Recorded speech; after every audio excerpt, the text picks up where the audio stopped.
Look, I'm fighting male pattern baldness. I'm a little sensitive on the subject, and I hope you don't mention it again.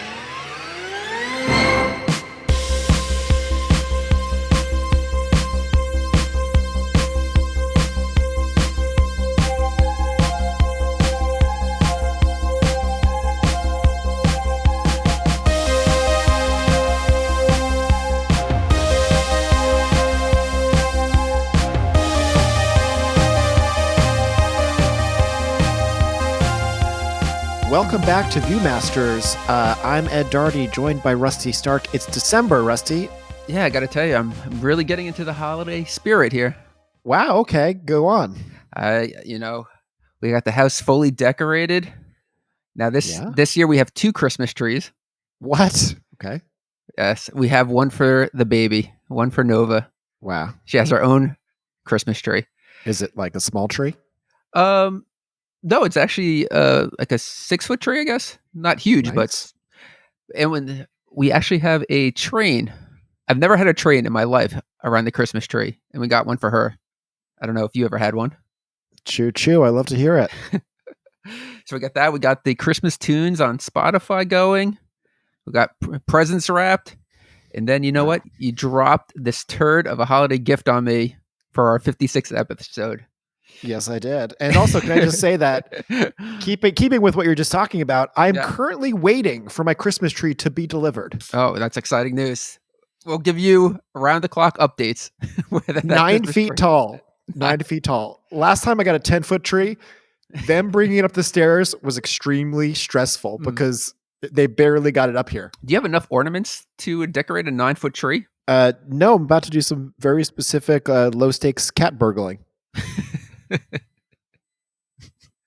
Now, who are you decorating it with? Who am I decorating it with? We just went under lockdown, man. I'm decorating it with myself. And if we weren't under lockdown, I'd be decorating it myself as well. I have to know, though. How do you get into the mood? What are you doing? Are you putting on tunes? Are you putting on a movie? I mean, I do the same shit every year, and I feel kind of cliche doing it. But I put on Faces of Death. You strip down? You strip it down? I don't even know where I'm going with that one. I always change my light bulbs to be Christmas colors. And I remember last year I was like, oh man, that looks so cool. I took a photo. And then I was like, I wonder what I was doing this time last year and the year before. And I went back through my phone, and like at the same exact time on Christmas Eve, I had taken the same exact photo of me changing my light bulb color. And I was like, wow, this is how I'm spending my life. I know we talked about this before. I don't know if we mentioned it on the podcast. I can't remember. But we talked about the Top of the Pops Christmas special 1985, was it? 86? Yeah, whatever it was. Yeah, we talked about that. I found last night that they have the unaired performances, which are pretty good as well. You might be interested in that. You hacked it. You hacked into the mainframe. I got those outtakes. There's some Boy good George threatening to kill the audience. Slade just going nuts. But yeah, so fun stuff to put on. I should have went to bed last night. I was exhausted, but instead I was watching that for like an hour. Wow. Got to do it. You love the holidays. You love the holidays. I do. I think Jen's a little more crazy because she gets into the Christmas spirit around October. She's playing Christmas songs. Get a life, Jen. She's listening. She's I'm just testing. Jen, I'm just testing if you're listening. If you are, please rate and review. She already has as many times as I could get her to. So, Rusty, Alligator. Thanks to your frequent delays of recording this episode, I've seen it 17 fucking times. You have the same. If I have to watch this one more time, I'm going to feed myself to an alligator. You have the same male pattern baldness as Robert Forster. No, look, that was obviously going to be talked about quite a lot. Yes. So this movie seems to only be available on YouTube. Like, you can't rent it on any online service. I don't think there's a DVD. I own it on VHS, but on YouTube, it's like a VHS rip, which looks horrible. So, Vinegar Syndrome, if you're listening, this is really ripe for restoration, although I'll be burning any 4K release. I don't know who would be buying it. I don't know who's listening to this episode like, I love Alligator. I want to hear a podcast about it, but now, you never know. Look, I used to have an Alligator poster as a kid. I've always held this movie in my heart.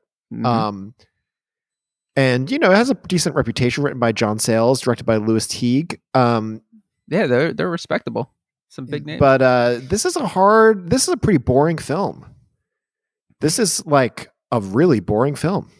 Yeah, out of all the animals running amok films of the 1970s, early 80s, this one's might be the worst one I've seen so far. Wow, spoken like a man who has barely dipped his toe in this rancid genre. I don't even know where to begin on check out the bees. Yeah. That's nowhere near as good as this. What was the other one? Swarm, I think. The Swarm is another one, yeah. Slugs. Frogs. Is there frogs? Oh, dude, yeah. I thought Frogs was kind of a classic. Isn't there like a Gnats one, or am I imagining that? I feel like there's everything. I'm living the Gnats one. I have all these yellow sticky things set up around my apartment. I just discovered, I caught a lot today. I'm excited. Oh, you have those things like they use in restaurants? Yeah. What are you, like a market now in there? Like every 3 months I have like a war with the gnats. I don't know how it happens, ladies. But as I said, we watched this on YouTube in a very horrible transfer. I could barely tell what was going on. The humans looked like fucking pit fighter. They look like bad digitized, like early 90s video games. It looked like they ran the reel through a rock tumbler for a month. Beat up. It looked like hell. But so yeah, we said directed by Lewis Teague. Here's an amazing fact, Rusty. He's still alive. Yeah, I mean, I don't really know what he looks like or when he was born, so that one that one didn't surprise me that much. I was just like, okay, that makes sense. And he's from Brooklyn. Based on nothing, I always thought he was from Texas. I didn't know you were a big fan of Lewis Teague. He came out of the Roger Corman system, Rusty. He directed this and Cujo and Cat's Eye. He was quoted as saying, "I don't know, I fucking like animals. Forget about it. Have a pizza. Fuck you." I think he took some liberties with that quote. Looking at his IMDb, it looks like he peaked with Jewel of the Nile, which at the time must have seemed like the fucking biggest, promotion for him. Obviously, Romancing the Stone was a giant film. Yeah, that movie's good. But Jewel of the Nile, I think Jewel of the Nile sucks, though. I don't know if you've seen it. I tried to watch it somewhat recently, and it was horrible. Well, I'll tell you a little fact about that one. Kathleen Turner had script approval, and she didn't like the script. She said, "Guys, can we do a rewrite? Because I think we could do better than this." Well, Michael Douglas in the studio said, "Fuck you." And they sued her for $25 million, making her make the movie anyway, even though she didn't like the script and even though she had script approval. I can't imagine the vibes were very good on that set. Oh, it must have been terrible. Romancing the Stone, very famously, the writer of that, it was her big break, Rusty. She had been like a waitress or something. And then after that, crashed her Porsche and died. But who are we talking about now? So, Rusty, the opening scene of Alligator, we open on the eye of an alligator. Wait, I just want to say one more thing about Lewis Teague. Okay.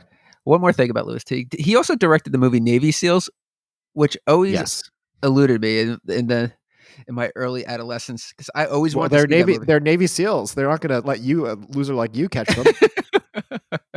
Wow. But I always wanted to see that movie. That commercial was so appealing. That movie, as I recall, was also uniquely boring. But Cujo has really risen in esteem over the last few years, and there was a great book written about it by former guest Lee Gambin. Check it out. Check it out. He probably loves this movie. Lee, if you're listening, I'm sorry. This movie's shit. So we open on the eye of an alligator. There's a guy walking around it. That quick zoom out to reveal that we're at this animal park. Mm-hmm. I was like, holy shit, we're watching a real film here. Yeah, that was pretty cool for a second, but then the editors went fucking ballistic on the splicer. It was just like so many quick cuts. Yes, I agree. And it cuts to so the guy accidentally gets attacked. We're establishing that alligators are dangerous here. Mm-hmm. And the crowd's going crazy. And the mom of the little girl is like, I can do without the fake blood. But it's one of those movies that it's like, it really sounds like, it's also the version we watched. Yeah. But it's like, I can do without the fake blood. And then she's like, it's real, mama. I mean, as soon as this movie felt like a 70s kind of after school special, like the way it looked. Like it did not look like cinema. It's funny because this scene is supposed to take place in 1968, but it definitely has a 70s feel to it. And then the rest of the movie has could not be more. Yeah. But I just like the fact that the alligator is attacking the guy. There's the other handler is just like hitting it with a stick as the dad's just like, why don't they shoot it? Have you ever seen an alligator in real life? Like up in close? the wild. In the wild. No, actually, I never have it. I've seen a little one in Florida. I'll tell you. Yeah. One time I was driving cross country years ago. I was about to say with my horrible ex, but I noticed that she follows the podcast on Twitter, so maybe I won't say that. But we were driving. You did say it though. You did say it. I fucked up. And we were in Louisiana, and there was like a sign. Like we pulled over at a rest stop. It was late at night, and there was a sign that was like alligators in this lake. So I was like, "Ooh, I'm gonna get a look at an alligator." So I start creeping towards the lake. Suddenly, I hear a voice. What the hell are you doing? I was like, what? I turned around. It was a cop shining a flashlight in my eyes. And I was like, oh, just seeing if there's any alligators around here. And he's like, you stupid or something. You're going to lose a leg. And I was like, oh, sorry. He makes me give me his I have no idea why I had to give him my license stuff. Because it was like, I literally pulled at a rest stop. And he's like, you got any guns? Now, this is 1999, I think. This is a long time ago. And I was like, no. And he's like, I had to ask, like, New York plates. That's, I say it's a long time ago because I feel like now they would just assume that probably didn't have guns, but they all had guns. You know what I mean? Yeah. Anyway, though, so we give this guy all of our shit. He checks our licenses. I have no idea why. Then we drive away, and my ex is like, oh no, like I can't find my disposable camera. Like I must have left it there. We got to turn around and get that disposable camera. Like I took all these good photos. So I'm like, shit, we turn back around, we pull in, the cop is like, why the hell are they back? And I was like, did you see a disposable camera? And he's like, no, but if I find it, I'll tell you. I'm like, how are you going to tell us? we can't find the camera. We're pulling back onto the highway, coming onto the ramp. We see the camera sitting in the middle of the, merging lane. Obviously, like when she had put it on the roof of the car. And when I was speeding off to merge onto the highway, it had tumbled off. She goes to get out. I see an alligator, a huge alligator, lumbering across towards the camera. Oh. I was like, wait for that alligator to pass. And she's like, I don't care. And just runs off. And the alligator runs away in fear. She grabs the camera and gets back in the car. That's a pretty bold move. Because alligators are pretty quick.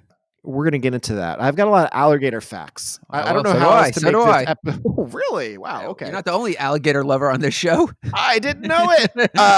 Well, I'll tell you one thing. In this scene, the little girl says, if you turn it on its back, it'll fall asleep, about the alligator. Fact check. True. True. Wow. If you roll an alligator on its back and hold it there, it will exhibit strange behavior. It will become limp and unresponsive. It's called tonic immobility. And actually, it's pretty widespread in the animal kingdom. So if you're ever being attacked by an animal, fucking flip it, dude. I like what I'm hearing. Now we know. Sharks, chickens, and alligators. Definitely works on those three. Probably don't need to do it on a chicken, though. Probably okay. What about on a human? Can I do it on Jen? Probably. It depends what time. I know she goes to bed early, so if you get her at like 10 p.m., you probably got it. You know, the one other thing in this scene, though, about the MC, man, talk about professionalism. He holds it together. He's like, he's okay, folk. Oh, yeah. This is alligator wrestling. He's like, I've seen it all before. He's like, sometimes the gator wins. It's like, I don't know. I feel like if somebody was just being attacked, I would lose it. Like that Walter Cronkite moment. Yeah, I would lose it. I would lose it as well. Yeah. Jerking off furiously. We are going to do a family-friendly episode very soon, actually. Why is that? Because my nieces requested it. Oh. Because they like listening to the podcast, but it got a little too raunchy lately. So they no longer are allowed to listen to it. But they requested the film Karate Kid. So we'll be doing that soon. What Karate Kid are we talking about here? I'm not doing that Jaden Smith one. That's the only one I know about. Is there another one? No. Although Jaden is a friend, we will be doing the Ralph Macchio version. Really? Your niece is into? That's pretty cool. Yeah, they watched it recently. They loved it. Wow. I like what I'm hearing. Now, though, we're big Cobra Kai fans. I haven't seen. I actually seen a few episodes, but so despite what she has seen, this little girl, she wants a baby alligator. Who doesn't? And she will call him Ramon. I'm sure as a kid you would have loved to have an alligator, right? I'll tell you what. As a little kid, 2 alligators were released into a pond in Massapequa. You've been looking for it to this day. I was obsessed with this. It's one of my earliest memories. I remember Ronald Reagan taking them out of the lake. It was on the news. Score one for the that giver. part's not true. Yes, that part's not true, but they really were 2 alligators released in Massapequa. I found you could find the news stories from like 1983 or something. You got dressed up like the Croc Master from G.I. Joe, and you were in there with your big whip. Oh, someday. That's what I'm going to do. One of the strangest aspects of this film, Rusty, is that the alligator Ramon is named after the little-known late painter Ramon Santiago. How or why that association was made is a mystery. Wasn't he friends with Robert Forster, though, and he wanted... That could be the... You might have solved it. You might have solved it. Man, you should know. Did you know... Because you were talking about Lewis Teague still being alive. Did you think Robert Forster was alive or dead? Well, I remember him dying recently. In your arms. You held him to his last breath. He's like, I like to make balding jokes. And I was like, I will carry on your tradition. He had hair up until then. What happened? He was balding in 1980. He was balding in Alligator, and he also makes jokes about balding in Jackie Brown. Yeah, he does. This guy is... balding... He even said on the press tour, this movie should be called Jackie Balding. No, he didn't say it. According to Ramon Santiago's website, he said, my paintings are what dreams are made of. It's beautiful. Now, alligators, Rusty, they're not as lethal as crocodiles. What? Crocodiles will eat you on a whim. So alligators, not really. So with Crocodile Dundee, that makes him even more badass, that he's like going after the really aggressive ones. Oh, yeah. Those crocodiles come to fucking party, dude. They got a bad attitude. Alligators can actually be tamed. And to this day, alligators are legal as pets in some states, and people hang out with them, like in their living rooms. I guess that's pretty cool. I don't know. I feel like it's like having a chimp as a pet. Like you just know one day something's going to like set it off and it's just going to rip your face off. There's a spot apparently on an alligator's head that if you touch it by accident. Like what, they'll attack? Yeah, obviously. maybe if you're one of those pet owners who has the alligator, I guess you're like, hey, dude, like maybe like you could pet him, but like pet him before we smoke weed because like he's got this spot. You're gonna forget where it is. You don't want to, dude. You don't want to touch it, man. So he'll be as high as hell when we're smoking weed. He gets the contact high, dude. He's mellow. Do you think you could ever warm up to it though? Like where you have a bond with your alligator and you'd be like, man, I really just love you, man. And you pat him on the spot on his head by accident. Will he rip your face off or will be like, yeah, sure. I understand. You're cool. Cool. I'm sure too. Like, if you had a pet alligator, you project all kinds of personality onto the alligator. What's the alligator doing? Why would you want that as a pet? Man, Ramon, he loves literature, dude. He's like kind of like intellectual. Put like those big sunglasses on it. Just like he's cool. He's a party animal. Dude, he loves weed. That's one thing he loves, dude. I wonder if you have a neighbor that you hate, you just invite them over and the alligator just like rips them apart, eats them. Then you just get that new neighbor. I don't know how sustainable of a plan that is, but sure. Nobody would ever suspect the alligator. You know what's funny? When I read that in your notes, when I was at when I was in the Bahamas and I was at one of those, what are they called? Preservation parks where you could like meet seals and stuff. They told us with the seals, don't touch their whiskers because that will flip them off as well. Not flip them off, flip them out. So don't touch a sea lion's whiskers. This is why I used to have bad experiences when I would go down to try to shave seals. I don't even know anymore. Wait, what's the difference between a seal and a sea lion? I think sea lions are uglier. Oh, that just hurts, man. I don't know. Sea lions also seem to be like drier. I don't know. I mean, like a little bigger. Seals are a little more sleek, you know? Yeah, I don't know. Which ones are you kissing? I remember in San Francisco, there's just like an area where there's like tons of sea lions like up on these docks. And people always be like, oh, let's go see the sea lions. and they just look like hell. They're just like flies all around them, and I'm like, that's horrible, man. What would you rather do? Get in an alligator pit, a snake pit, or a Komodo dragon pit? Okay. I have always been a little bit afraid of Komodo dragons ever since I had this National Geographic VHS. So I would definitely not go in that. They're quick. Snake pit. I'm using that. They're quick as well. Totally. Snake pit totally depends on the type of snake. If it's garter snakes, I'd rather be in that than like a human pit, like an asp or something. But if they're poisonous, then I certainly don't want to be in that either. So I'd probably choose the alligator pit. Well, you're like Bayou Billy. You're just fucking rolling with them. Wow. I can't believe it took you that long to make a Bayou Billy reference. So Rusty, she brings the alligator home and sets it up in a tank. Now, how offended were you by this tank?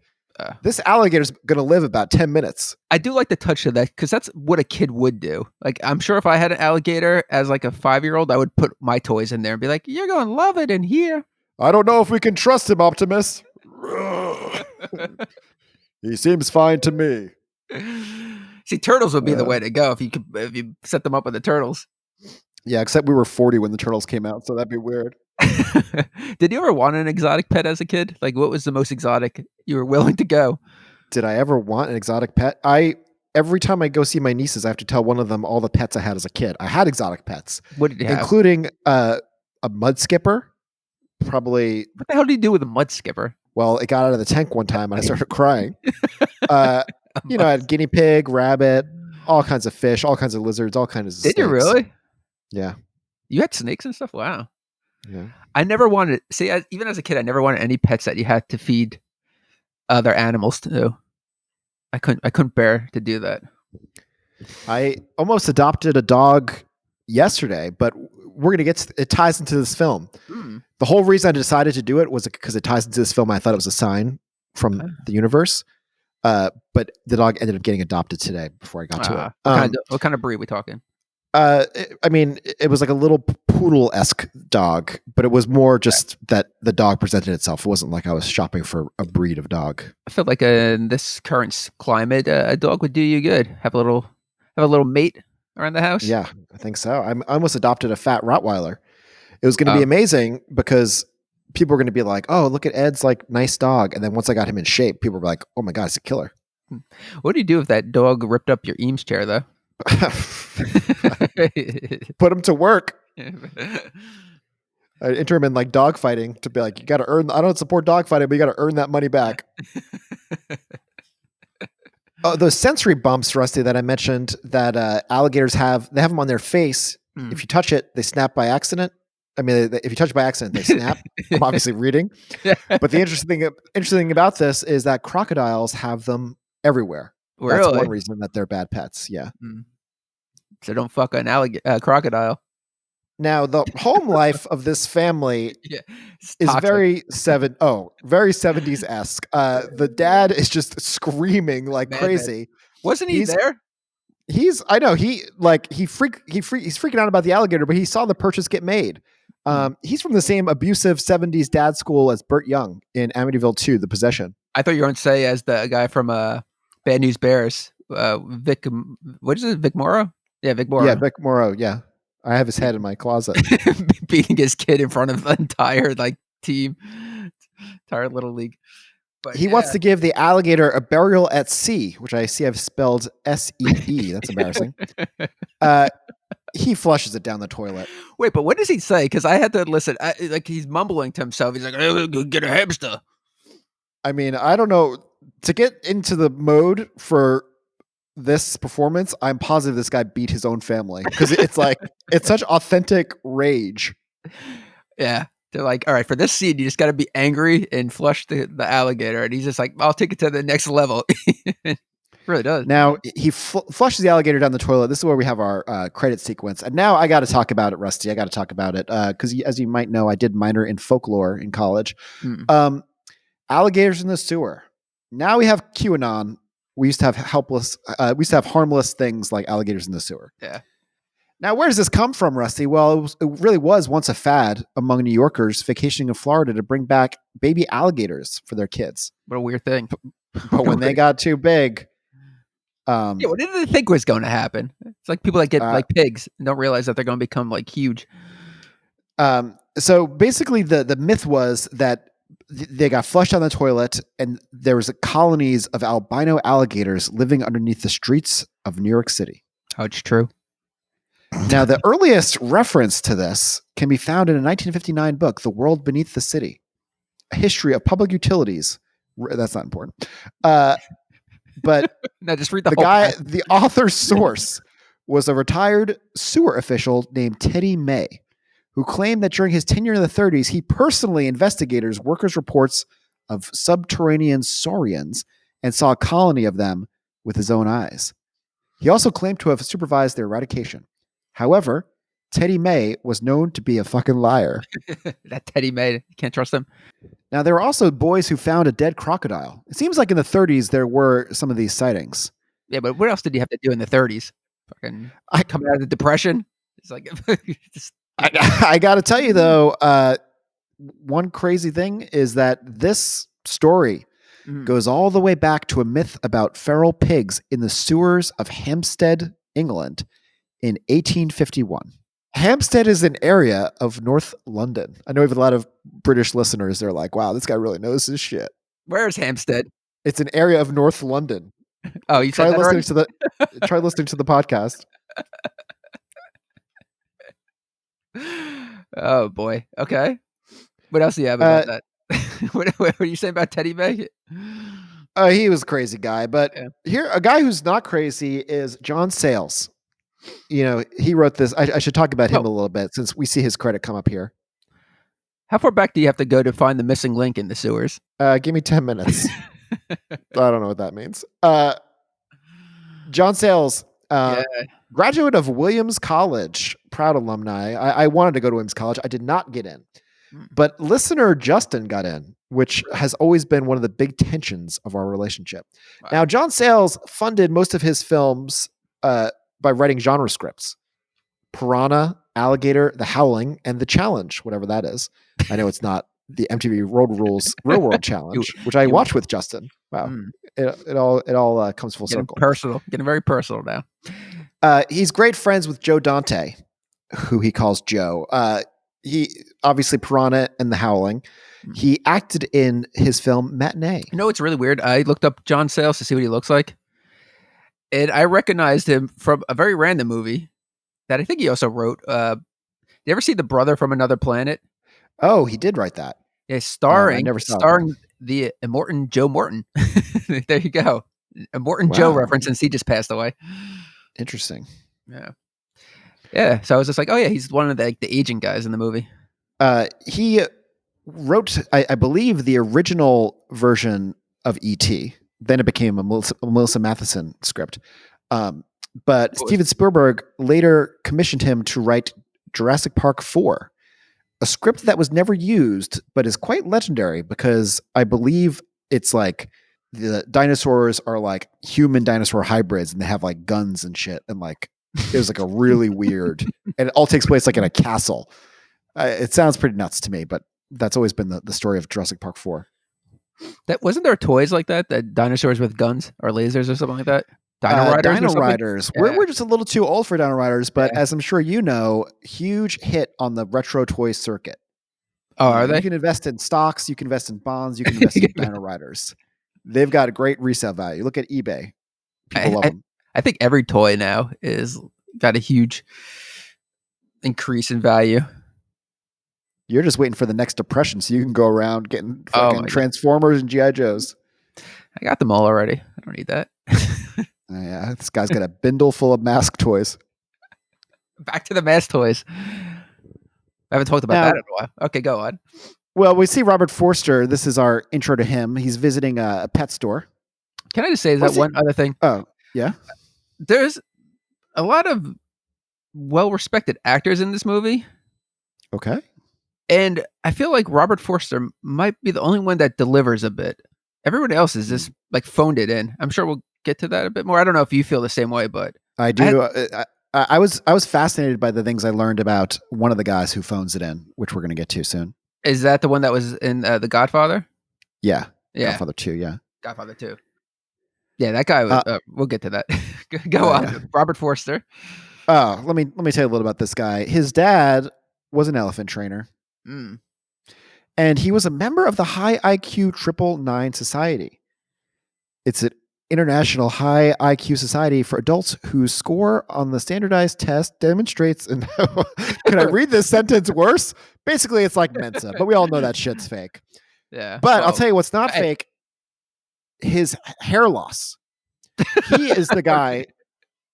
He was improvising jokes about losing his hair, and John Sayles overheard him. He said, "I love that. I'm putting it in the script."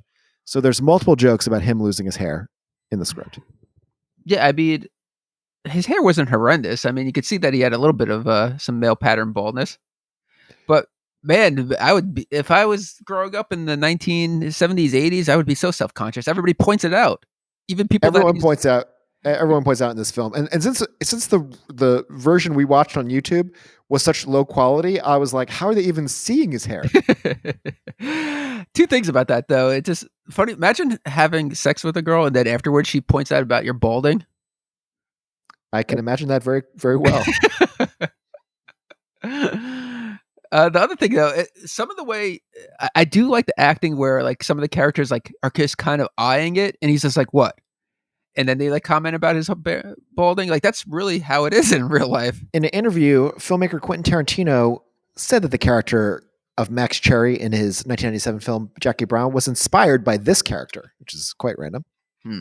Seems like something you would do. He'd be like, oh, I love Alligator. Now, so he's at this pet store getting a dog, and I feel like, do we even see this dog ever again? I think you do in his apartment at some point, but yeah, I don't know. I mean, the guy really doesn't care about dogs. He's getting a dog in this pet store, and the actor who is the owner of the pet store really reminded me of the Total Recall guy who's like, "You're being lobotomized." The guy who gets shot in the head by Arnold. That actor is Sidney Lassick.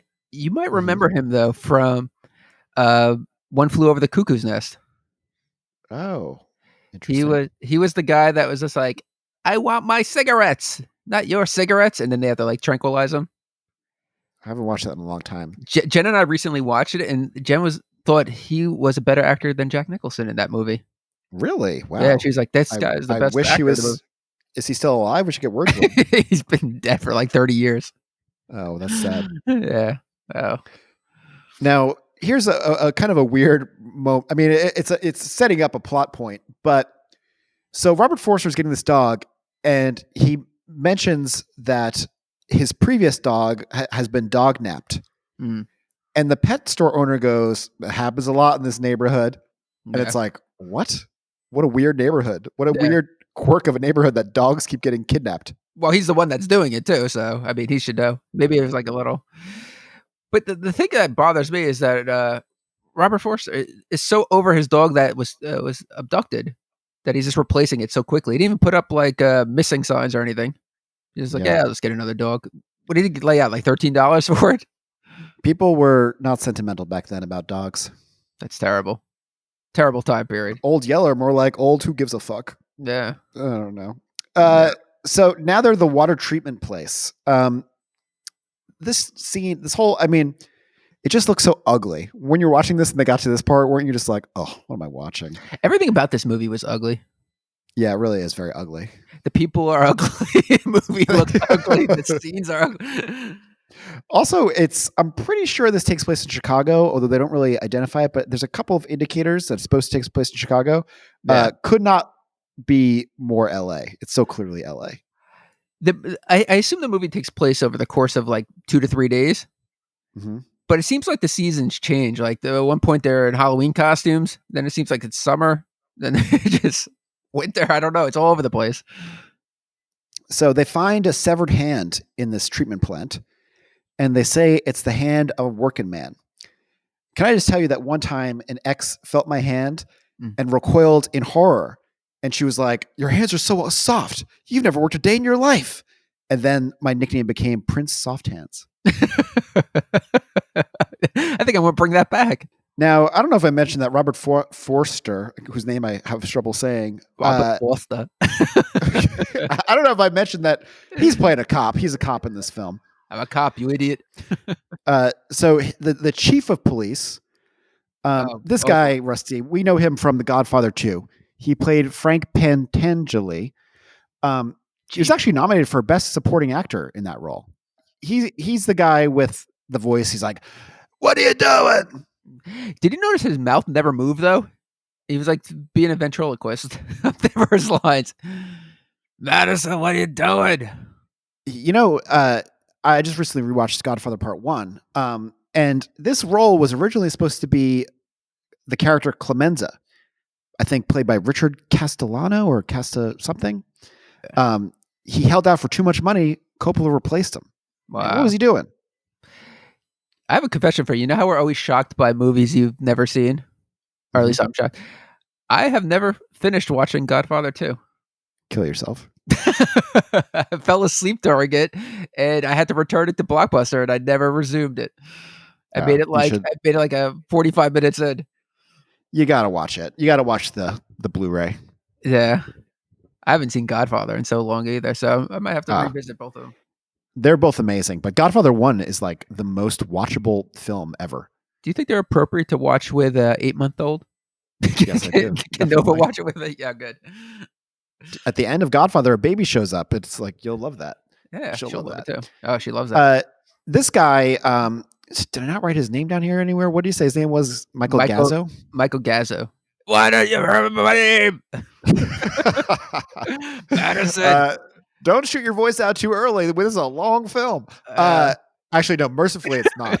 If this was like 2 hours, I'd be dead by now. If you watch it 17 times, it was the slowest 90 minutes of my life. It really was. Did I mention this guy was nominated for Best Supporting Actor and he lost to Robert De Niro?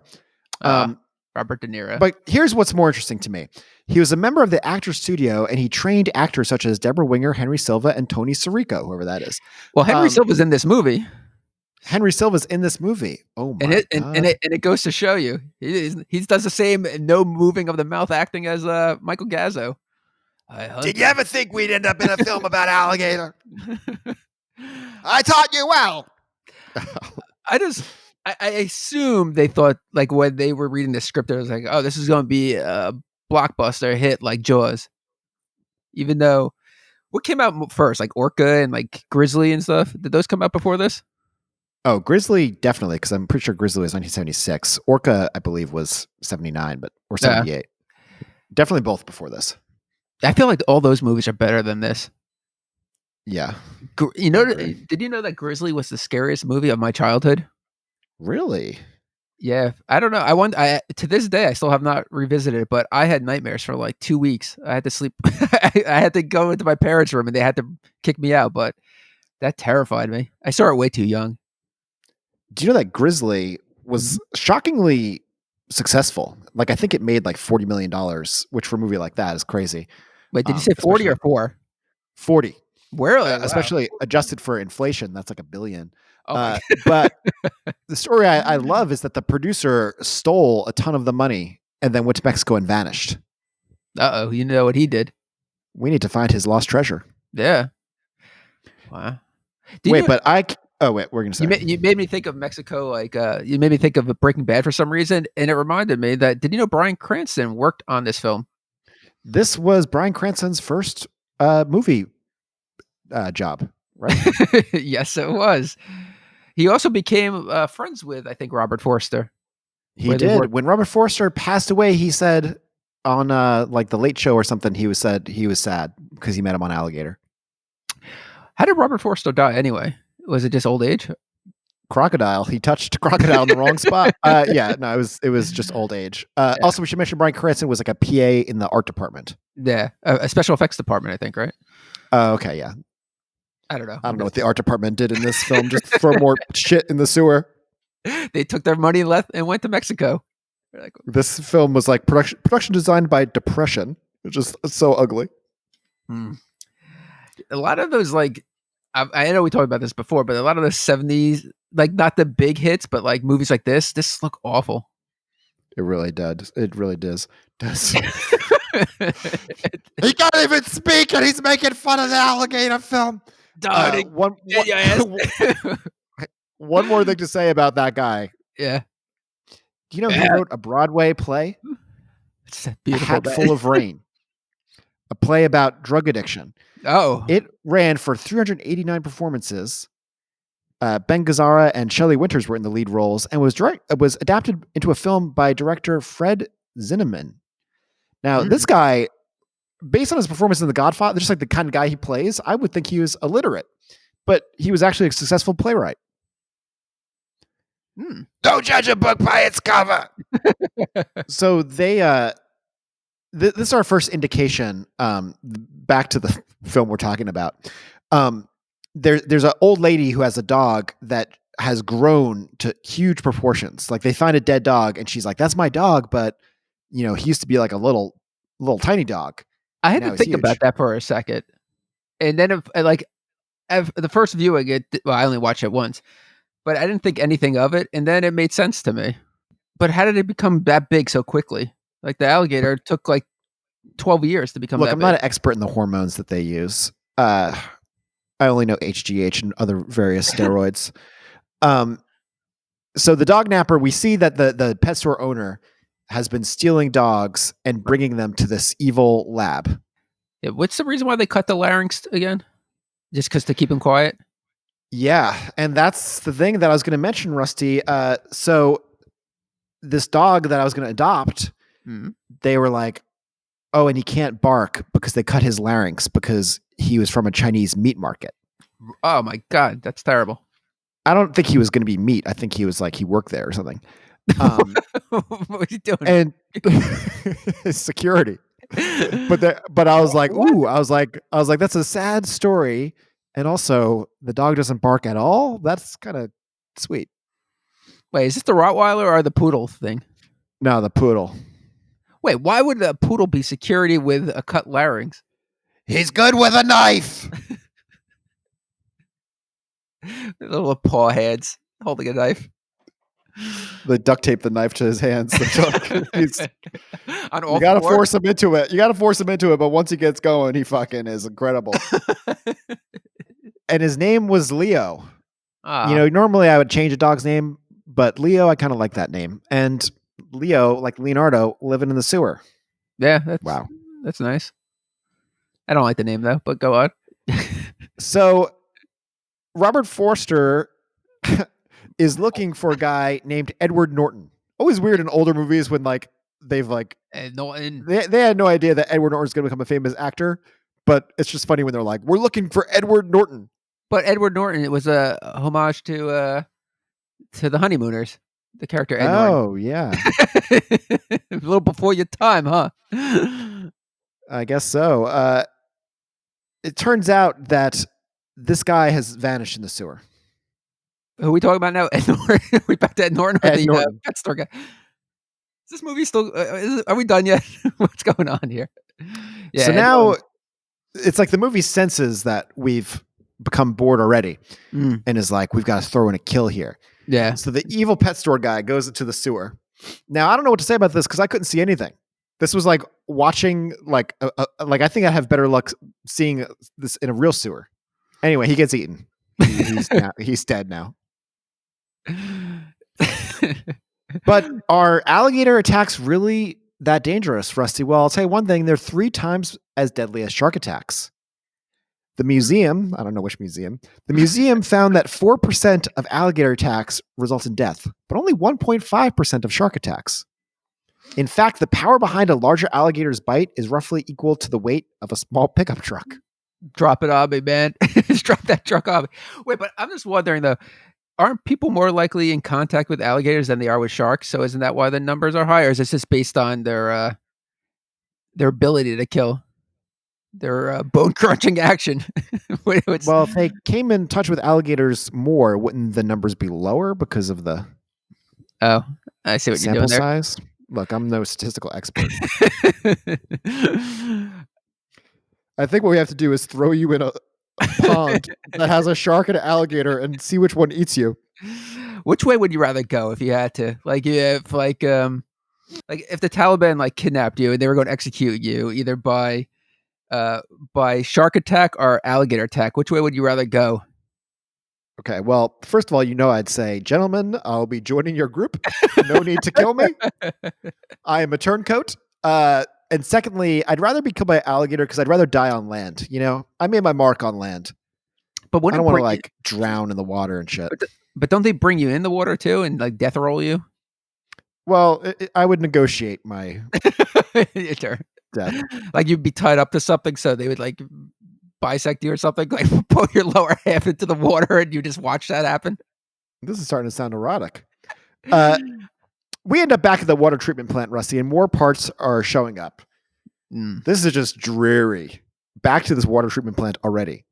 Now they found the guy, the pet store owner, they found his foot. Mm-hmm. They found kitty litter in his sock. Must have been a cat fanatic, they say. Yeah. Robert Forster goes to the hormone guy. Back to the hormone guy. I hate that guy. Me too. But here's other movies. He's been in really other the movies. doctor. Yeah, I know he was in Back to School. That's where I know him from. He was one of the I think the judges. I think, or at the swim meet thing. I don't know what the hell I'm talking about. Love to hear it. I always hated that guy. He reminds me of William Sadler a little bit. Speaking of people that you love to hate, the evil doctor goes to see his overlord, who's kind of like a Rupert Murdoch figure. Yeah. This guy, this was actually actor Dean Jagger, born on my birthday. He was in a lot of classic films. I was positive. I was like, this must have been like The Investor, because this guy gives like, it seemed like someone's grandpa demanded a part in this film. This guy's performance could not be lazier, and he clearly did not memorize his lines. And didn't you find it hilarious, the haphazard way he's just like, I'll put in the fix. I'm going to put in the like the way he's like saying his lines, like the guy didn't give a shit at all. I'll put in the fix. Pardon? Well, it's not the police we have to worry about. Or it's those damn yellow journalists. It's the trouble. They're out to ruin our public image. Yes, sir. Yes. Now, will you get on back to your chemistry set? And I'll take care of everything. We'll put in the fix. But don't worry about a thing. Go on. Like, we get it. He's supposed to be evil, but what was he trying to do? I don't know. All I can tell you is this. The actor was a staunch Republican who openly supported Joseph McCarthy. Oh, that's wonderful. Wouldn't Joseph McCarthy be kind of tame by today's standards? I'm going to bring him back as like a Frankenstein zombie just to prove a point. Red Scare. Well, Robert Forster gives a press conference, and all of the media. Now, I know the media has been decimated by budget cuts and Facebook and bullshit like that. But would the media, like, would there really be this many reporters for like one guy who died in a sewer? This is like the hottest story out there. Yeah. Yeah, they're really selling it. And then there's one reporter who's a dick, and he knows that Robert Forster had a partner die. And he brings it up, and Robert Forster looks haunted, and he's like, look, I can't do this. And he leaves. Did you care about that backstory, though? Because they teased it for a while. You knew eventually he'd have to reveal what happened, but I never really cared. I never was like, oh, I can't wait for him to tell what happened to his ex-partner. Yeah, not me either. After the press conference, tell him what happened. Robert Forster wants to go. Madison wants to go into the sewer. He wants to see what's going on here, and he's asking other cops, "Hey, will you come with me?" Everyone's dodging him, but there's one rookie who looks kind of like Johnny Lawrence who says that he'll come with him. Now, I couldn't barely see what that guy looked like, so I'm surprised he made the comparison to Johnny Lawrence. Well, this is actually interesting because watching the film, I would have said this is just a random actor who vanished. This actor, Perry Lang, became a prolific TV director. He directed episodes of Gilmore Girls, Dawson's Creek, and he even wrote an episode of Tales from the Dark Side. Really? So good for him. Do you know he was also in another movie, The Hearse, and he kind of played the same character. He went along with somebody that nobody else wanted to go along with, and he wound up getting killed. Now you know. Now you know. Yeah. But before they can leave, Rusty, a guy comes in with actually not a fake bomb, a real bomb. Like a crazy guy comes in, and he's going to blow himself up. Wait, it wasn't a real bomb, though? It was a real bomb because they used it later. Oh, was it a real bomb? Oh, yeah. But why did they say it was a radio then? That was just I don't know. I was a little confused too because I thought it was fake at first, and then later at the end of the film when they blow up the alligator, much like in Jaws with this thing.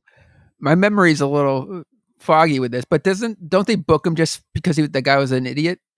Didn't bomb him for terrorist threats. I mean, book him for terrorist threats. Look, all I know is this guy is going to, like, he's pretending, or he really is going to be a suicide bomber.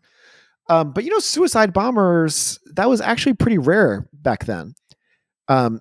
Suicide attacks didn't really catch on until 1983. Well, because of this, but I'll tell you, give people I'll tell you something, Rusty. The first known suicide bomber was Russian.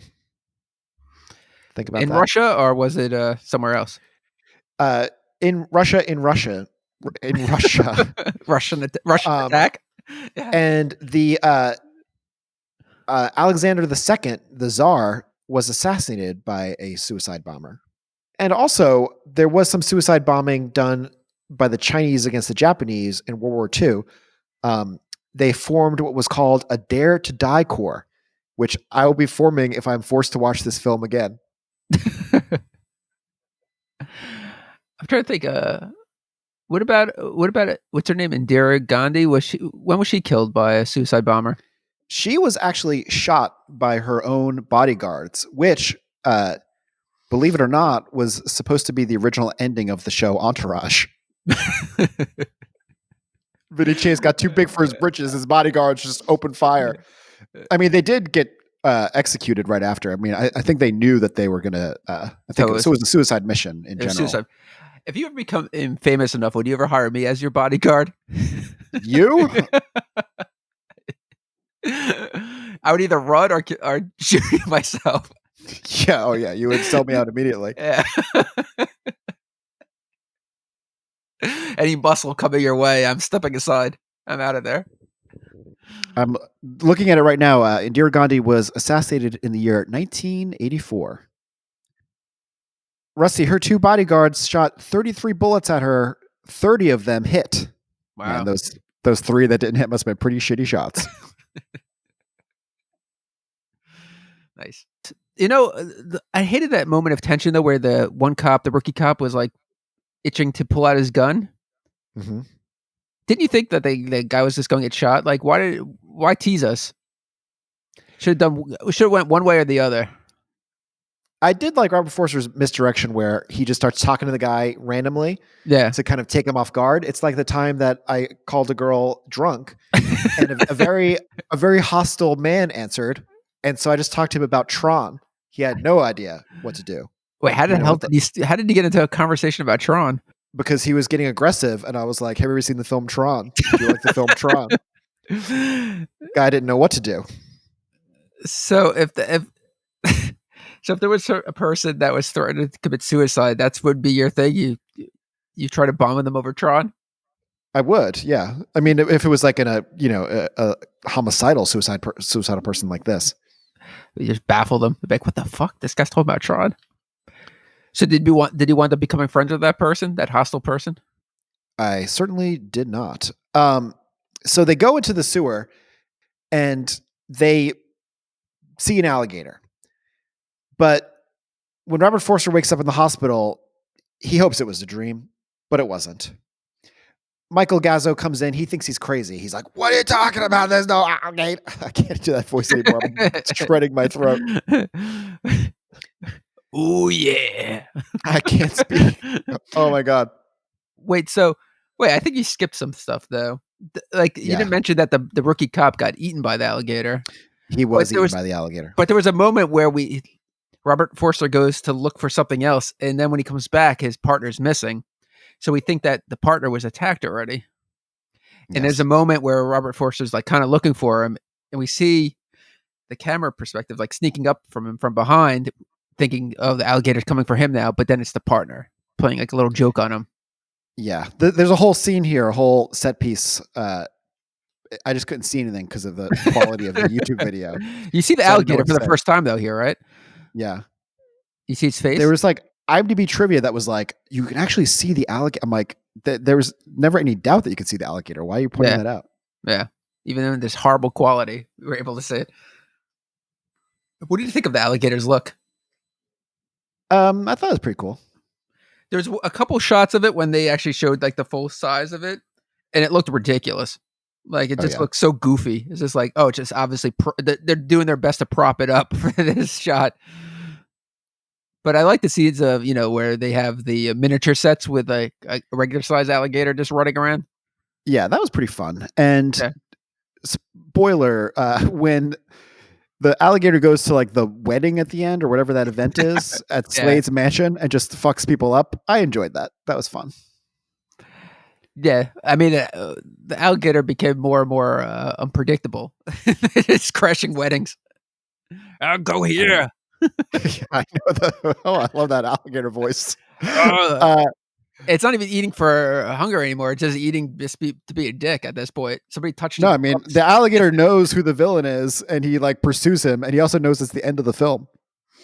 I mean, I have a few things to say about this scene, but I guess we'll have to wait, even though we already started talking about it. But what the hell? Yeah, we'll have to wait for that. So now they go to the herpetologist, The herpetologist. Yeah. Dr. Kendall, who's actually the little girl from the beginning of the film. You know what's really sad? I didn't see that one comic. I was kind of like, oh, that makes sense. She loved alligators and reptiles so much. I remember we've mentioned this guy before on the podcast. That very scummy guy that we used to know.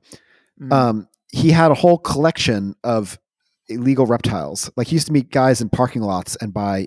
Is it Gila monster or Gila monster? Whatever those lizards are. Like he would trade these things. And the weirdest thing is he lived in his parents' house, like in a pretty small house in Suffolk. And in his room, he just had all these drawers, and you'd open up the drawer and there'd be a fucking snake inside. And at the time he was making like really good money, especially for when you're like 19 years old. But then he was bitten by a viper and had to go to the hospital without insurance. And it cost like $30,000. I also remember he had a lot of sugar gliders too. Now you're making me hungry. Things are so adorable. All right, go on. So two weird things about their interactions with this doctor. Now, because this is from, released in 1980, filmed in 79, whatever it was, because this is long ago, this actress looks to be about 45 to me, but they keep calling her a kid. They're like, you're going to listen to that kid? And they also think it's so weird that she's a herpetologist. Like Michael Gazzo says, Miss, are these your snakes? Now she explains all the reasons why there can't be an alligator down in the sewer. And these are all the reasons why the urban legend can't be true. There's toxic fluids, there's gases, there's nothing that the alligator couldn't survive down there. Michael Gazzo says, could there be another, I can't do this again. Could there be another animal that could be this size? And it's like, what would the animal be? He's bald too, by the way. So there's a lot of bald. Oh, he's super bald. He's super bald. We got Slade, the villain, is bald. The police chief, the main guy, Robert Forster, the pet store owner. All the men are bald in this movie. This is a movie for us. Yeah, that must have been why I was like seeing the future, kind of. We would, like a little kid, be walking down the street. Oh, I won't be walking down the street. I'll be riding an alligator. No, I'm saying we'd be walking down the street in this movie, and people would be like, "Holy shit! Look at that head of hair on those two. How big are these dinosaurs? These alligators?" I mean, this one's like 35 feet long, so it would be a huge alligator. He said 15 feet, but it was whatever it is going to eat you. I just like in that last scene when it's using its tail to like rip apart the limo. Oh yeah, I mean that tail, like it's doing quite a bit of damage. So if you had this alligator that you were riding. The alligator is like, this is like the cut scene from Street Fighter 2. Is like, gotta wreck this car. Oh yeah. Oh my God. I would love that. Riding the alligator around town, just wrecking shit. See, that's what you need. You need to get a pet alligator that you could like inject with hormones to make it like 30 feet. Oh yeah. And you remember like years ago where that guy took a tank, was driving like down the LA freeway, just like smashing cars and stuff. You got to do that with your 35-foot long alligator. Ripping apart cars. I would love that. Especially right now during the lockdown, people would hear like noise and be like, honey, what is that? What's going on outside? And it's like, you're not going to believe it, but oh my God. They have some gun strapped to it. I have a fun fact for you about alligators. Since you've been sharing your fun facts. Did you know that alligators can use tools Yes, American alligators have been observed using lures to hunt birds. They balance sticks and branches on their heads, attracting birds looking for a nesting material. And when the birds swoop in, they attack and catch their prey. What was the word you said? Allures? Oh, lures. Like Lures. lure? Yeah. Oh, yeah. Yeah. I thought it was a word. It sounded like Eluras. I was like, Elura Dannon. Alligators use the baby from Willow. Don't worry, it's in my disappearing pig trick. So they're leaving this place. They're driving home. Robert Forster's like, she's just a kid. She lives with snakes. What does she know? Michael Gazzo says, I didn't say she was normal. I said she had the word on alligators. Doesn't that automatically make her smarter than him, though? I mean, yeah, I don't know what the. And he's like an old school. He's not so much misogynistic, but he's definitely got that breed in him of like frowning on other people. So Robert Forster wants to flush this alligator out of the sewers, but the press is after him. This is somehow the biggest story. All the cops in the locker room are reading the newspaper aloud. They've put a plastic alligator in his locker. There's a lot of exposition here that you really don't need. So the reporter, this is a great moment here. The evil reporter goes to the hospital to talk about what Robert Forster's experience was there. And the nurse says he was on meds. Yeah. The reporter says, what are meds? And she's like, medications. Now, in the modern era, no one would need what meds are explained. Yeah. But are you going to say that at that time it wasn't as known? Yeah, that's what I just said. And he, so this is where that one seems obvious though, right? Like there's some language changes over time, but that one seems like if somebody said meds, I would be able to put that one together. Well, because it's such a common phrase, but back then no one had any idea. Nah, I don't know. Yeah, maybe I'm just being an elitist about that, knowing what that means. All right, go on. So the reporter, this is where he really learns about that the alligator's in the sewer, I think. And he goes into the sewer where he is very interested in taking photos of trash. Why is he taking these photos of trash? He's like really like dead. It's like, is that going to be in the story? Trash? This movie does a horrible job of being so blatant about who's going to get killed and when they're going to get killed. There's no mystery about it. And it's not like they get killed in like an amazing way. It's not like, Jason's going to get them, but he's going to like slam their sleeping bag against a tree or do something interesting. It's just like pretty boring. Although this guy does photograph his death. Like the Grizzly Man guy. You should never look at this photo of this alligator eating this man. So that confirms it, though. So, Robert Forster's not crazy. There's an alligator down in the sewers. This is the biggest story ever.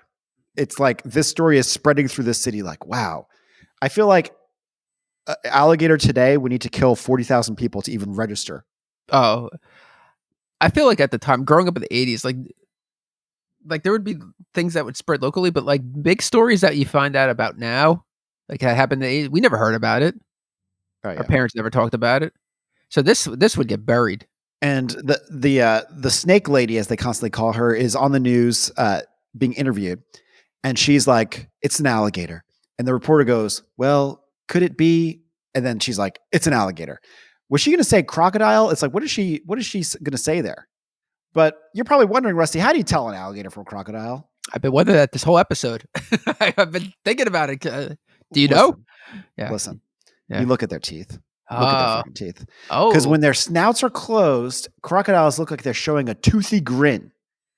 Alligators, you don't see. The teeth are all hidden. That's not true. So you're lying. Okay. Because in the beginning of this movie, when they're at the alligator farm, you could see that alligator's teeth. So that must have been a crocodile. What do you think? I just read what the intern wrote. You shut your mouth. Madison, who is this guy? Telling us about teeth. Man, over an alligator's life, it can go through a whopping 3,000 teeth. That's almost as many people died on 9/11.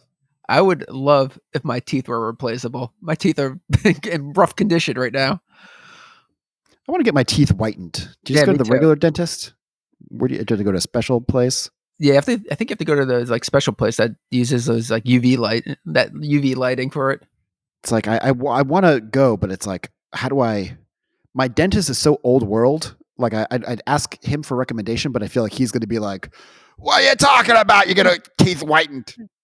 Yeah, notice like in all the 70s and 80s movies, everybody had like gray teeth, which is like the natural color of teeth. But it looks so weird to see people with like grayish, yellowish teeth, which is perfectly fine. Everyone's getting Botox these days.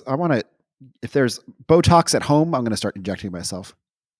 Now, the entire city tries to flush this alligator out. Yeah. SWAT teams, military, tons of cops. They have RPGs. Now, I love they set up sandbags as if like an army of alligators are going to be storming the beaches of Normandy, and they're like getting into position. Now, the weirdest thing is that when the herpetologist shows up, do we have a name on her? What's her name? Well, I know her real name is Robin Riker. What was her name in this? Dr. Kendall, I think. Marissa? Marissa Kendall. I just looked at. When Marissa shows up, Robert Forster's like, I don't want this expert around. It's like, why wouldn't you want an expert around? Yeah. He's like that old school. He's not quite like Archie Bunker, but he's set in his ways a bit. Yeah. So they try to drive this alligator into a central location by banging pots and pans together. Yeah, all of the police force, SWAT team, everyone's out. It doesn't seem like a tactical operation to flush this alligator out. It seems kind of haphazard, Well, what I love is that they have craft services. You see Marissa hitting up craft services. It's like, wow, they set up craft services for this alligator hunt. That's what you would be doing. That is what I would be doing. I'd be like, I'm against meat, but here's some alligator jerky just to get you guys in the mood. If the craft services had candy, oh my God, you'd be going crazy. And when they don't find the alligator, Michael Gazzo's like, we got to get out of here quick. Like they're going to be eaten alive by the press for not finding an alligator. It's like, maybe you just didn't find it that time. What did the alligator do in this scene to elude them? What did it do? Is this where it gets out? Or no, it's not where it gets out. But no, it's not. It somehow is not found by them. Actually, though, Rusty, alligators used to be hard to find because American alligators, which live in the wetlands of the southern U.S., were at one time. I always try to make it like I'm not reading, but it's so obvious. At one time, they were hunted to the point where experts thought the species would never recover. Mm. And after a law was passed in 1967, listing them as endangered, in 20 years, they were fine. Now there's an estimated 1.3 million alligators in Florida, which is not even the highest population in the U.S. Louisiana, with 2 million, is number one. I think if you look at a map of the U.S. with the most dangerous animals per state, it's like pretty much the entire U.S. is like black bears, I think, and then a few southern states is alligators, but then Hawaii, I think it's like cats. Something stupid like that. Yeah, Hawaii's like something very mild because they don't really have any predators there that are dangerous to humans. Oh, you're saying it'll have like the most dangerous animal per state, and then Hawaii just has something like that. Oh, I see. Yeah, it's something very benign, like cats.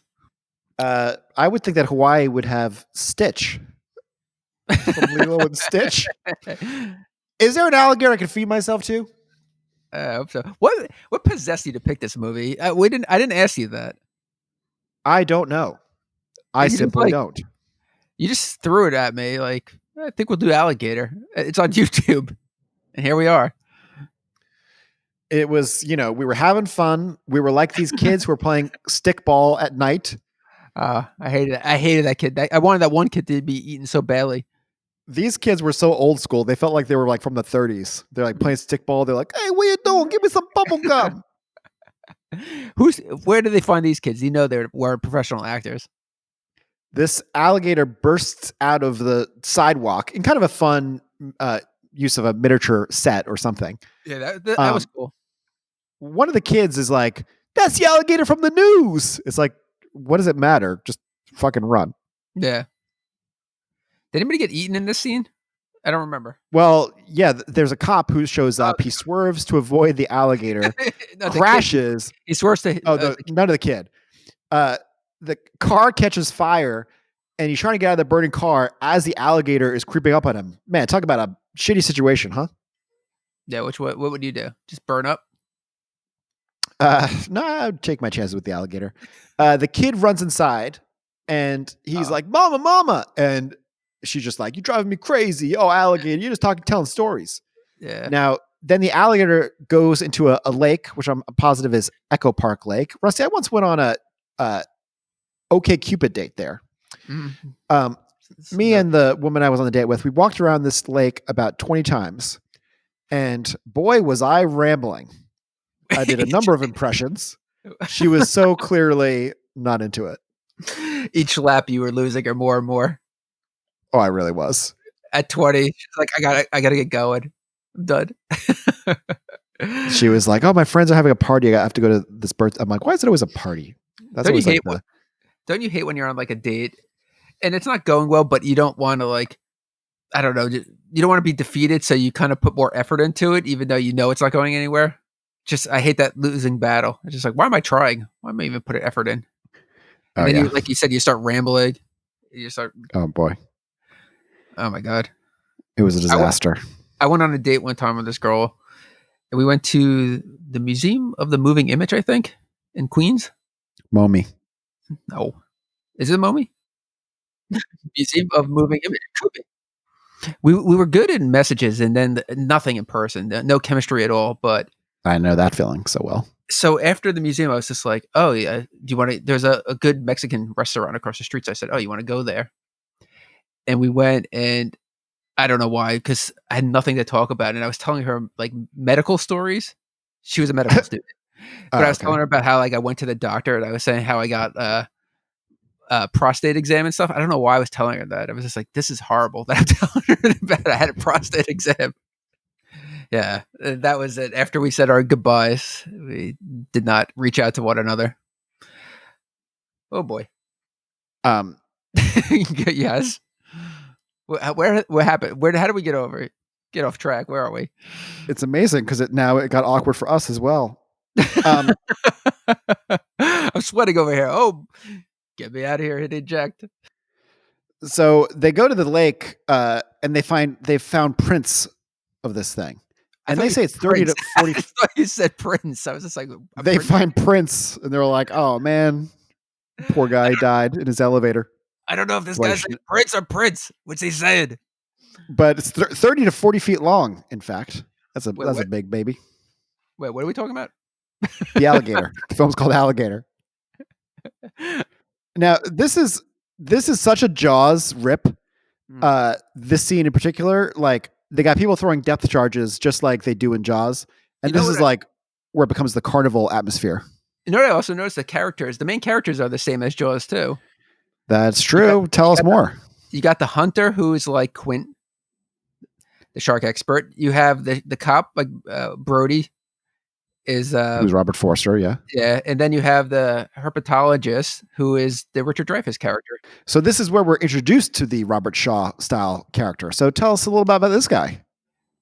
Well, he's played by your good friend Henry Silva. Yeah. Why is he brought in though? He's brought in to hunt down this alligator because the cops are inept. But why is he? Who brings him in? Is it the chief or is it somebody else or is it the mayor? I think the mayor brings him in, right? Yeah, the chief tells Robert Forster, "It's a new ball game." This guy, like, he's like the kind of character that, like, the Simpsons parody, like, "I'll hunt them for you." Like, oh yeah, and it's a very bizarre performance. He tells this reporter who is interestingly, he's talking to this reporter. Do you notice who the reporter was? I looked it up. Sue, is it Leon? Or I would say Lion. It is Lion. But yeah, she Lion. She was Lolita. Yeah, in the film Lolita. Well, I hope people put that together. I hope our audience is intelligent enough to know the film Lolita. But oh boy! In his interview, he's telling her, this reporter, how he's going to track the alligator, how he's going to attract it by making alligator mating sounds. And he's like, and it's just really weird. It's almost like they were like, all right, Robert Silva, like, just go for it. Just fucking go for it. Is it like Robert whatever you want to do? Or Henry Silva? Henry Silva. Look, I'm not an expert. I recognized him, but what else is he from? I don't know. He looks all weird now.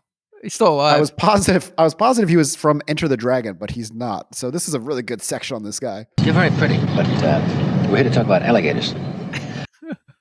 I have another interesting alligator fact for you since you were talking about the mating sounds that he was mimicking. Yes. Did you know that alligator courtship is quite sophisticated? Ooh, go on. They have apps? At the start of the spring breeding season, males bellow to attract females. The bellows have infrasonic component that can cause the surface of the water around the male to ripple and dance. It's pretty interesting. Other courtship rituals include head slapping on the water surface, snout and back rubbing, and blowing bubbles. Put that in your repertoire. You're going to attract some ladies now on OkCupid. Wow, I like the head snapping on the surface. That's interesting. Oh, it says slapping, but if you Head slapping. Oh my God, he snapped his neck. It's like that bone crunching action from Total Recall scene. Snap your neck. Man, remember the slip and slide crocodile mile? Do I ever? This is like alligator inch. Oh boy. So now here's another stupid scene. Robert Forster goes to see Marissa, the snake lady. Their chemistry is so awful, by the way. It seems like they hated each other or just like, did not connect.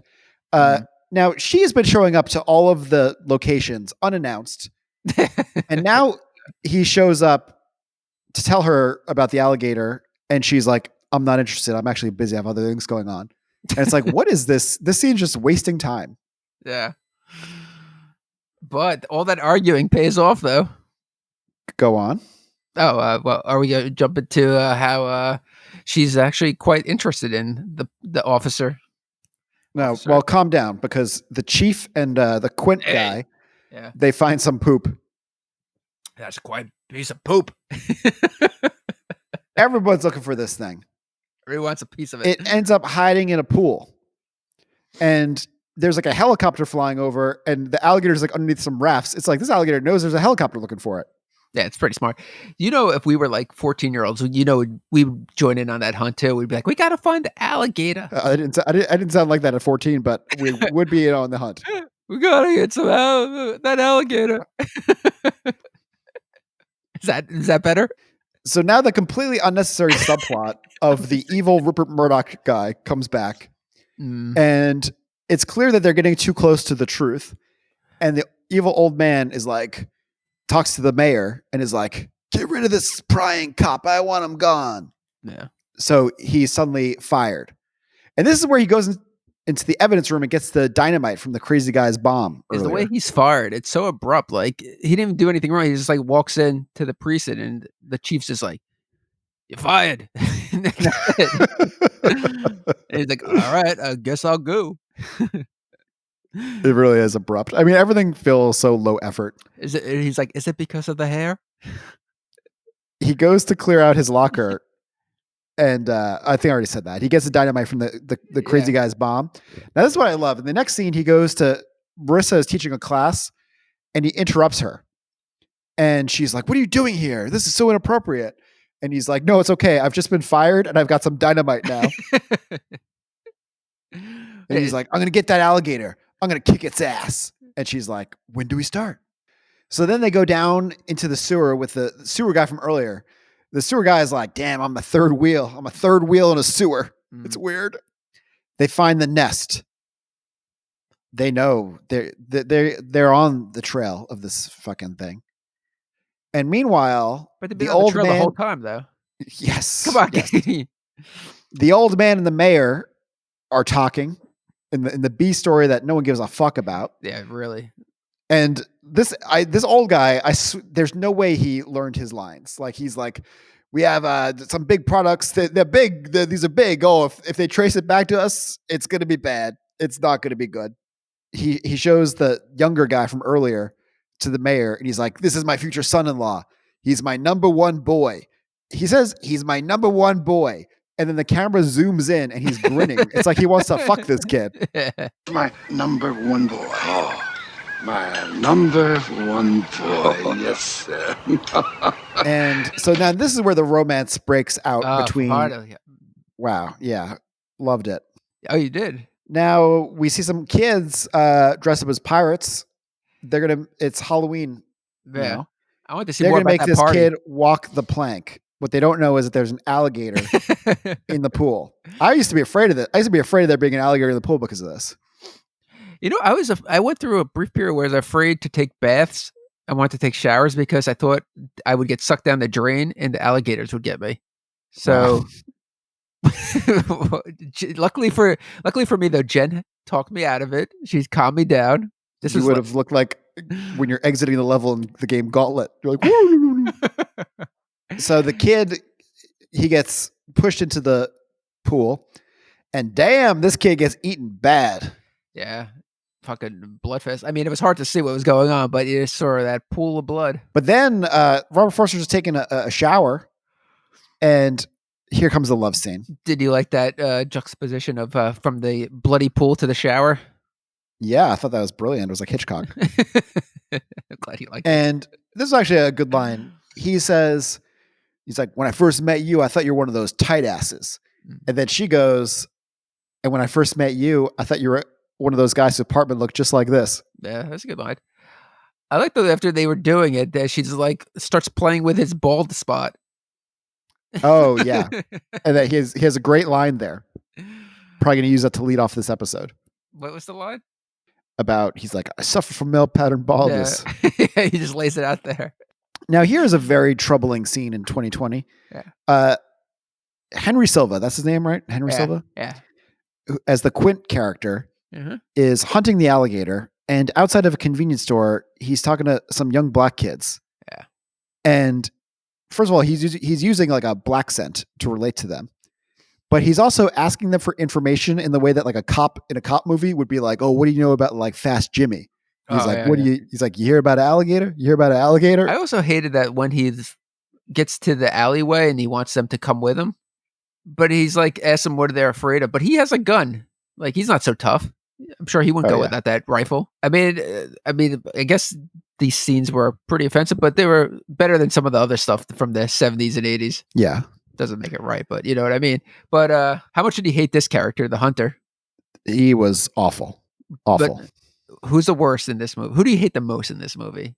Slade, I mean, I think I hate this hunter guy the most. You could say the movie, just everything about the movie. I hate everything about it, but I think I hate the hunter guy the most because like his performance is like weird, but not in a fun way. Yeah. Like the old guy was kind of funny to me because he was just like so clearly not doing his lines, but he was just like, I'll communicate the idea of my lines. Yeah, I think the hunter guy was more appalling to look at.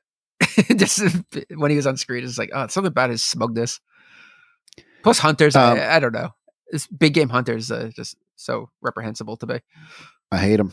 It would have been better if the character was Predator. If they brought in like they're like, this guy's an alien. He hunts big game. It's like, oh, I don't know if I can work with this guy. He's got the little. They got his wrist. That's already a better film. Yeah, it is a better. So then they're eating dinner. Robert Forster and the I can't say his name. I'm gonna call him Bobby. It sounds like you're trying to say like Forrester, like Forrester. So Bobby is eating dinner with this kid, hey, mother. and like she's like, I know how you must feel, and he's like, you don't know anything about me, and it's like they're looking for an alligator. Like, why can't everyone just be on the same page here? You know what I hated when he apologized to her? And she's like, you didn't have to apologize. And he's like, but he doesn't even know what he's apologizing for. It's like, come on. But that was before that. He has a very bad dream sequence where everything is in red. This dream sequence looked like shit on the YouTube version. It's just like, no. And it's just like, this movie should not have a dream sequence. I think I picked up my phone for that one. I think I had to look away. So according to sightings, the alligator is heading east. And the chief is losing his mind. He's like, he's not hiding in the... I can't do the voice anymore. But he's losing his mind. Now we have a completely arbitrary scene where people on a boat get killed when they're in like the LA River just to have more carnage, basically. Also, I forgot to mention the music is so much like Jaws. How do they not get sued? And you know what? The alligator is totally... I don't know. I feel like that's the hero of this film. Like I'm rooting for the alligator. Just Well, wiggle. especially now, because the alligator's on his way to the rich guy's house. Like Yeah. he's like, I know there's like a bald old man. I gotta get to him. He did this to me. It's like the Phantom of the Opera. It's He like, comes into this wedding. So the wedding is the Wait. what's it I just want called? to say one more thing about Oh, the yeah. boat murder. Yeah.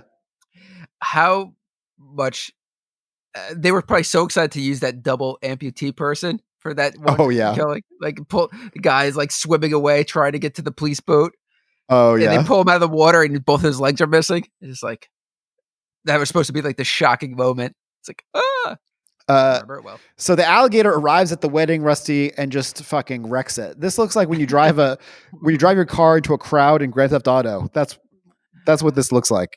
He's feel just wrecking the place. I feel like they missed an opportunity, but I guess it would have been unnecessary. Where the daughter that was in the wedding dress, I guess that's Slade's daughter, right? That was getting married. Mm-hmm. That when she like jumped in the pool or got pushed into the pool, like the alligator should have killed her. Yeah, I feel like you would probably drown in a wedding dress. All that actually, fabric. It's pretty common, right? I think that when like they were doing those Dude, things where half of weddings end in a drowning in a wedding dress. I know that was a thing for a while where like the bride and groom would jump into like the water, and then it turned out like a lot of the brides were drowning. So stop. My ex-wife's still at the bottom. They didn't fish her out yet. She must look horrible now. She's still beautiful to me. Bring her home. I like them bloated. I like them with some water bloat. I don't know. Get me off the more air. bloat than you have sometimes, right? Oh boy, tell me about it. My Thanksgiving meal from Whole Foods. I weighed myself after that. I was like 8 pounds heavier for a couple days. How much bloat did you have? 8 pounds. I just told you. Well, I mean, like how bloated was your stomach, though? Not. I don't need pound wise. I need girth wise. Well, I'm not saying that I was round, but I was walking down the street in my neighborhood, and David Beckham tried to kick me into a goal. David Beckham played. Wow, that's a data reference. I'm not saying I was round, Rusty, but I was walking down the street, and Bob Cousy tried to take a free throw with me. Don't get get me started with Bob Cousy. I'm not saying I was round, but I was walking down my street, and the Aztecs tried to use me in a ritual sports thing. Keep going. I want to see how far back you could go. I'm not saying I was round, but Eve was like, Adam, do you want to eat this? The jumps are getting larger. I'm not saying I was round, but God was like, let there be light. Ooh, I'm not saying I was round, but the Big Bang happened and I created the universe. That's it. I don't know about that Big Bang, man, you know? Uh-oh. Not the Big Bang. Not Big Bang talk. I've become a creationist. I think I already talked about this in a previous episode. It's hard to think about. What was it like? Such a small thing, and then it blew up and became all these planets? I don't know. We're going to get to science, though? I wouldn't call this science. So, of course, we know this film has to end in the sewer, where it all began. It's heading back to the sewer. And now, I said this a million times, but the sewer looks so horrible on this YouTube video. It's like, did the sewer look good when they filmed it? Like, it just seems like, get this film out of the sewer. Yeah, like whenever they were trying to create suspense by like making it dark and ambiguous where the alligator was, I had no idea what I was looking at. Oh yeah. It was just black screen with like some weird shadows. But now Robert Forster, he's shooting at this alligator like the cops trying to shoot those North Hollywood bank robbers when they had the body armor on. He's like, I need a bigger gun. He's like, this is not doing shit. Yeah, the dynamite. Luckily, he took the dynamite. What would he have done if that terrorist guy never came in, the suicide bomber? He would have been fucked. He would have been fucked. That's why you never know in life. Things that seem like setbacks are actually step forwards. The butterfly effect. Exactly. Butterfly effect, motherfucker. Well, that's like the butterfly effect. If the girl never got the alligator, we would never had this problem. That's really true. So she's to blame. That is actually weird. Incarcerator. According to IMDb trivia, Marissa never actually encounters Ramon the alligator. Oh, that's true. Yeah, she never does. She's too busy at craft services, fucking stuff in her face. Now, there's been a lot of mentions of methane throughout the film, where they're like, there's a lot of methane in the sewers. So we see him releasing methane gas. Now, here's a very weird moment. The alligator is coming right at him. Yeah. And he's got a timer with this dynamite. The alligator is like coming right at him. It's going to be on him in seconds. He sets the timer for 2 minutes. I'm like, what? Well, that guy just hung around when he was trying to get it out of that sewer, out of that manhole. The alligator's just watching for the bomb, like, where's they doing? Come back down. But that was good suspense, I have to say. So he sets the bomb for the alligator. I think he goes to crawl out of the manhole, and a lady has driven over, and her car tire is on the. You said that so ineloquently. Because I was imagining the moment. I was like, my heart's beating so loud. I was like, can they hear it pounding? I think I might hate that old lady the most in this movie. I did, yeah. What, like when she's just like, you got to move your car. She's like, I can't. There's the garbage truck. She's like, back up. Like, you're crazy.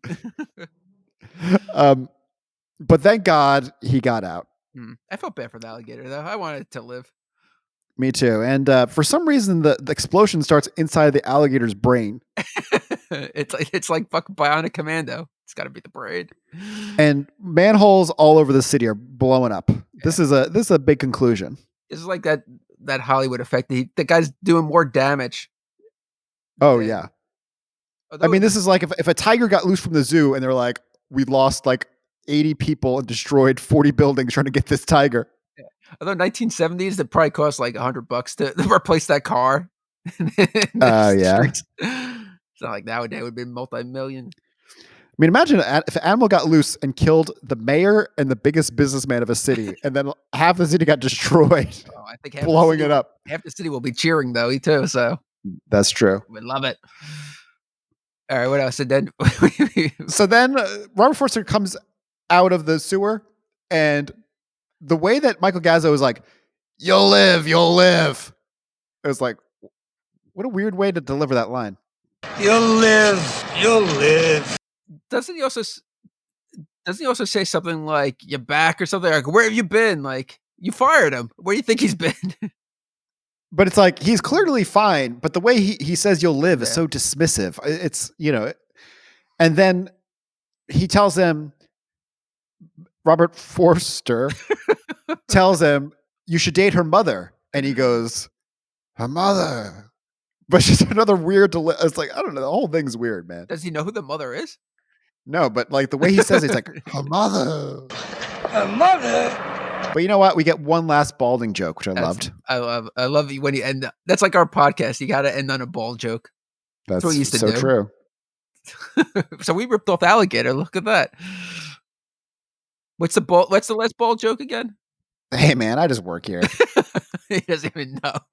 I just wrote down in the notes, we get one last balding joke. I'm sure when I saw it, I was like, that must be fucking hilarious, dude. So I'm going to remember that for sure. Before watching this movie, I knew exactly how it was going to end. Oh, yeah. Anyone would know. Rusty, tell us how this film ends. Well, we see another alligator drop into the sewer. Somebody flushed another alligator. But now that the millionaire guy is dead, I mean, is the growth hormone still being pumped down there? Or dumped down there in the bodies? No. So that alligator will just be one of those albino city alligators. Well, also, though, the way that it set up the timeline, that it takes like 12 years for the alligator to get that big. Imagine if they did do a sequel years later, but like imagine if they had done a sequel. 12 years later. Yeah. But if they had to keep going into the future to like Alligator 7 and it's like 2055, it's like, that's also a better film. See if Robert Forster did the sequel and he could be like, here we go again. Like when the alligator gets big. I'm probably dead by now, but I can't even do that voice. Oh my God. It's tired. Did you ever see Lake Placid? Yeah, I lived it. Oh, you did? Oh, interesting. No, but I have seen it. Yeah. Weirdly written by David E. Kelly. So random. David E. Kelly, creator of Ally McBeal and many other TV shows. I never liked that movie. I also didn't like giant predator movies like Anaconda and stuff. Yeah, I always aspire to like them more than I do. Yeah, you're a weird fanatic in that way. You love big animals. I had a dream of remaking Day of the Animals. I still do, kind of. Wait, which Day of the Animals? Day of the Animals, I think in 1976. I'm not positive, but it's like the hole in the ozone layer. These kids are on like a hiking trip or camping trip or something. Teens, I mean, and every animal just goes nuts. So instead of just like a single animal. It's like everything. You got birds, you got snakes, you got a bear. Do you know there was a movie that came out in 1979 called The Great Alligator? And I mean, the plot's a little bit different, but I mean, they beat this movie to it about a giant alligator. But basically, in that movie, there's like a recluse on an island that he's upset that people come to visit, and he turns himself into a giant alligator and attacks the people. I can't believe my life story was made before I was even cognizant of what was going on. Did you see this movie as a kid? Oh yeah. Did you love this movie as a kid? Yes. What's wrong with you? You fucking freak. I mean, I still have my VHS copy from childhood. Now, I think Lee Gambin also has a book about animal attacks movies, or he's working on it. Lee must love this film. oh, I don't know. We may never know. Hello, this is Lee Gambin, and I absolutely love Alligator. One of my favourite scripts from John Sayles, a terrific, smart, sharp, biting commentary on the class system and what it says about crisis and how people react to crisis when it goes up through the ladder of social climbing. This amazing idea that this alligator starts off attacking the ghettos, then into the middle class, and then finally to the wealthy, and then that's when we have a reaction. Robert Forster's performance is terrific. Robin Riker is fantastic in it. All the great character actors that pop up, such as Henry Silver, Sidney Lassick. Beautiful work, miniature work by people like Robert Short. Terrific direction from Lewis Teague. Just a really fun, smart, sharp, savvy film about a mutated alligator. Yeah, big champion of Alligator. Love it to bits.